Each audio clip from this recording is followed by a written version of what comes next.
Hey everybody, welcome back. My name is Abby. I'm with Fitness is Medicine. Today we're going to do another great strength training workout you can do in your home with minimal equipment, minimal space, and easy to follow directions. Come into these workouts warmed up and ready to move.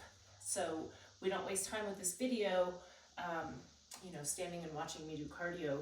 You can warm up on your treadmill. You can climb up and down your stairs a few times, maybe walk around the block quick. Just most importantly is to get your muscles and joints warmed up and ready for movement, but get that heart rate up and ready and your mindset ready for movement. Okay, so today we're going to need a loop band if you have one, a kettlebell or a dumbbell, and you don't even necessarily need that, but you do need a ball and then a band or a tube up in a higher setting. Okay, we're going to start with push-ups today, but I'm going to use the ball to show you another way to do them that can be a little bit easier, approachable to do push-ups. It's kind of an assisting aid, and there's levels with the ball that you can do. So we're gonna roll out onto the ball like this. Now, if I have it resting on my thighs, I can do push-ups just like this, and it makes them just a little bit easier. But then you can also roll further out to make them a little harder. If you really want to make it even more challenging, I'm kind of off the screen here, but making that ball, the further away that ball is from your center of gravity, the harder it is. So you can find your kind of sweet spot where it's a challenge, but not too difficult, and try 10 push-ups that way. Okay, I'm gonna roll my ball out of the way.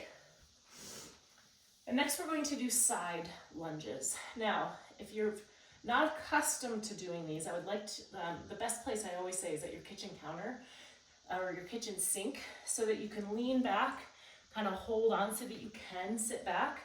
I'm gonna add a kettlebell to my squat today. You don't have to. This is where I say you could use a dumbbell or a kettlebell. I'm gonna reach over. I'm gonna do 10 to one side so I can really focus on my form. 4. Now, I'm really sitting back in my hip here. When I look down, I can see my toe. This leg is straight. I'm sitting back, like I'm gonna sit down in a chair.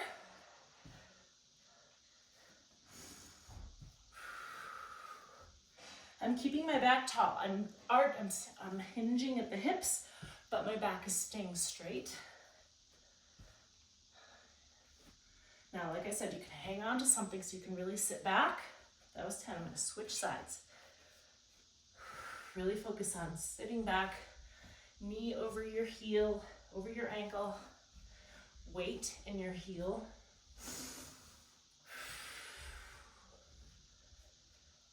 5. Now, also, if these are hurting your knees, don't go down so deep. Or if you just can't get it, you can do squats or sit to stand instead. 9, 10. All right, now we'll rest your legs, work your arms. We're gonna do triceps extensions. So I have my tube looped around the top of my door here. Shoulders down and back. I'm gonna stand in a tandem stance just to add a little bit more balance. Elbows right in your side. We're gonna press straight down. Targeting those triceps in the back of your arm.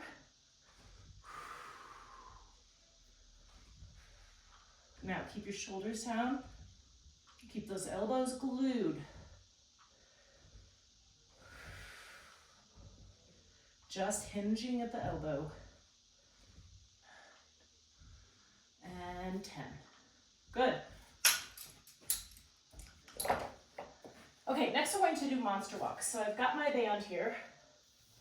I'm gonna put it around your ankles. If you don't have a loop band, you can just tie a TheraBand in a knot and use that. Now, monster walks, we're gonna walk forward and backward, keeping tension on that band, keeping your toes straight forward. So we're gonna walk forward, pulling out each time. Now, my knees and my hips are bent just a little bit. I like to keep that athletic stance versus trying to do this straight-legged. So keeping that athletic stance.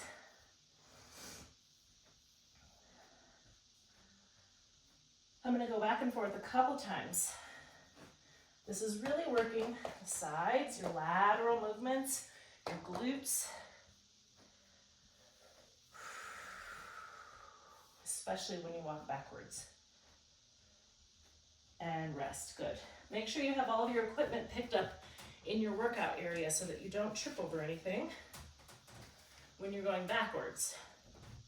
Also, if you feel uneasy going backwards, you could do it all along the wall so that you've got something to hang on to both ways if you were nervous about going backwards. Okay, next we're gonna do another balance. We're gonna do some airplanes. So, tip at the hip. We do these a lot, but they're really important. They're a good hamstring strengthener. They're a good hip stabilizer, and then balance as well. So you can go down, to here, a little further if you feel comfortable. Always do it near something where you can hang on if you do lose your balance. Keep breathing, keep your head in good alignment here. Let's switch sides.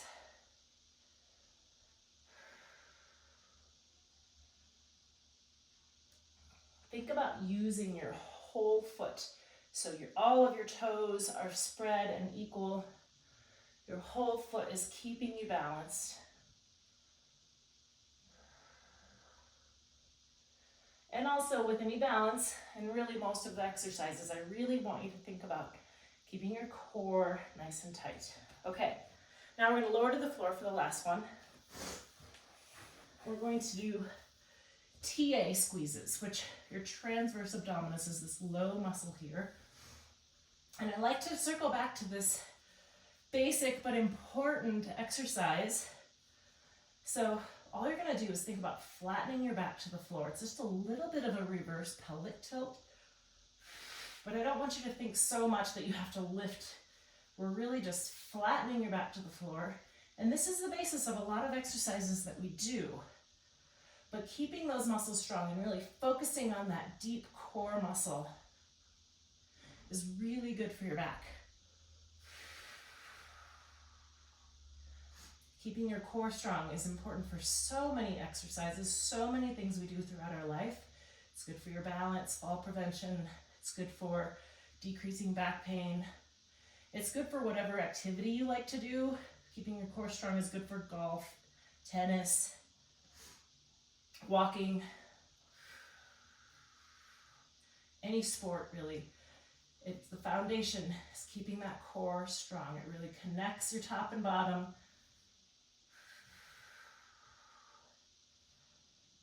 And as you're holding that, and we're holding it for about 5 seconds, think about breathing through it. When you're doing isometric holds like this, it's easy to kind of want to hold your breath and, kind of bear down and really focus on it. But I want you to think about your breathing. And that's it. Okay. Go through these 1 or 2 more times, add a little cardio in between, get that heart rate up. And then at the end, do a good cool down and stretch. If you have any questions or need any modifications, please feel free to reach out privately or leave a message below in the comments. Otherwise, have a great workout and we'll see you next time. Thanks, everybody.